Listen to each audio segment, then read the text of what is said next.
Did you know?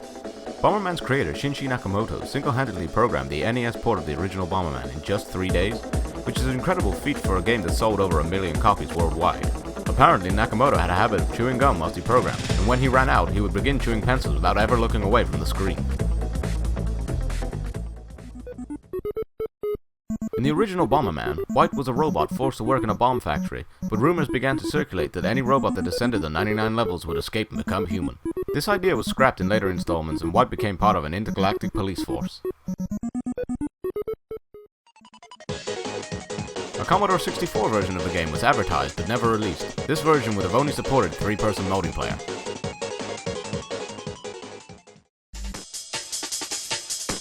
The version of Dino Blaster on the TurboGrafx 16 supported up to 5 players, a fact memorably illustrated by the UK TV show Game Masters when the 5 members of the pop group Take That played it as part of a challenge.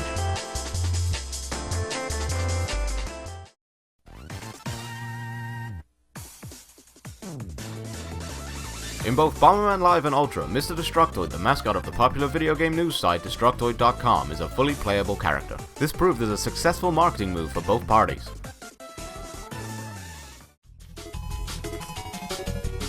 In Bomberman Generations, there is an unused texture for the octopus enemies. This texture showed the enemy having brown skin instead of purple. This was likely removed due to the character also featuring large pink lips, and the US audiences may have taken offense.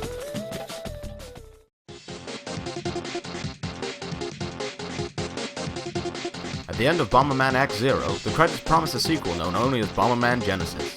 But thanks to the game's commercial and critical failure, however, that ended up being the only indication that a sequel was ever planned.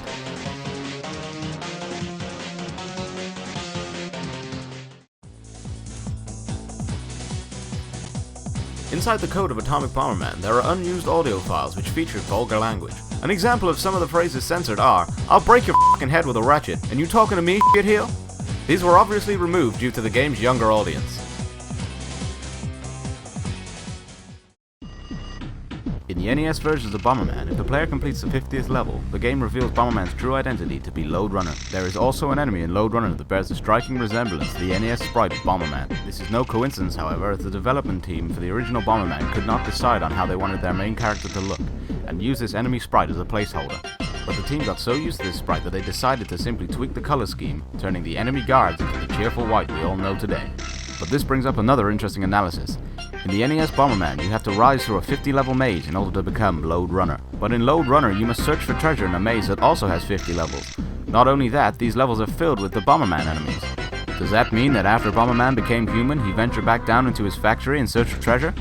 Or was he looking for something else?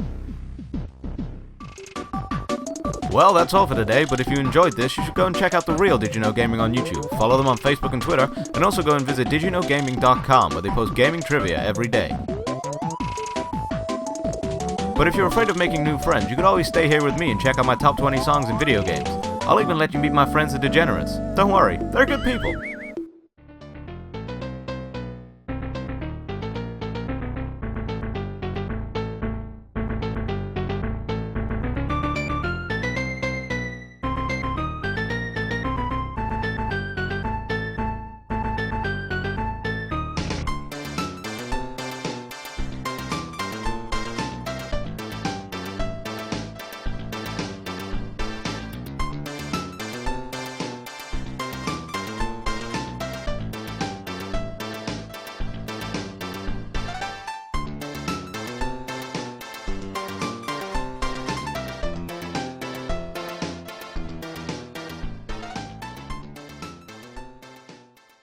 Also, I'm not going to put this stupid accent on for the rest of my videos.